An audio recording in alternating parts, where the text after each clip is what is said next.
Capsule numéro 2, sudation et tatouage. Dans cette deuxième capsule, il sera question d'une découverte fort intéressante de la part d'une équipe du Michigan, soit l'altération du mécanisme de sudation chez l'humain tatoué.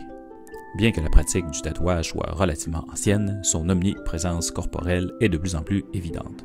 Avec environ 45 millions d'Américains portant au moins une de ses œuvres, plus particulièrement chez la clientèle des sportifs professionnels et chez les militaires.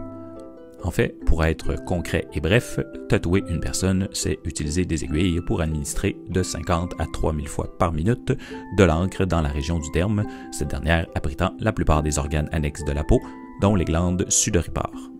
Alors, pour évaluer l'effet de l'encre sur la sudation, 10 jeunes hommes ont subi une analyse de cette capacité sur 2 surfaces corporelles de 5 cm², une tatouée et l'autre contralatérale exempte de tatouage. Il est important ici de préciser que cette capacité sudatoire était induite de façon pharmacologique dans un environnement thermiquement neutre.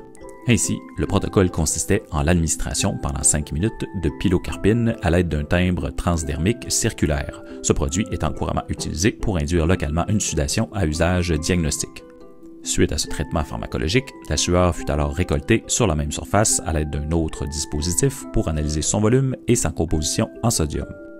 Alors après avoir traité ces résultats à l'aide d'outils statistiques, il fut démontré que le taux de sudation sur la peau tatouée était significativement moins grand que sur la peau régulière, et que l'excrétion de sodium était, elle, plus grande sur la peau tatouée. Alors, avant de paniquer et d'exiger un retrait de l'œuvre par traitement au laser, il faut garder en tête certains faits. Premièrement, le test de sudation fut réalisé en situation normotempérée, et il n'est pas impossible que les effets limitants du tatouage diminuent à de fortes températures ambiantes. De plus, il serait intéressant de mesurer, justement en situation d'hyperthermie réelle, si la réduction de la sudation sur le tatouage est compensée par une augmentation conjointe sur les autres régions de peau non tatouées. Bref, cette étude, bien qu'intéressante, devra être bonifiée par d'autres travaux afin d'évaluer l'effet réel de cette pratique sur l'ensemble de la surface corporelle d'un humain et surtout sur sa capacité concrète à influencer le mécanisme de thermorégulation.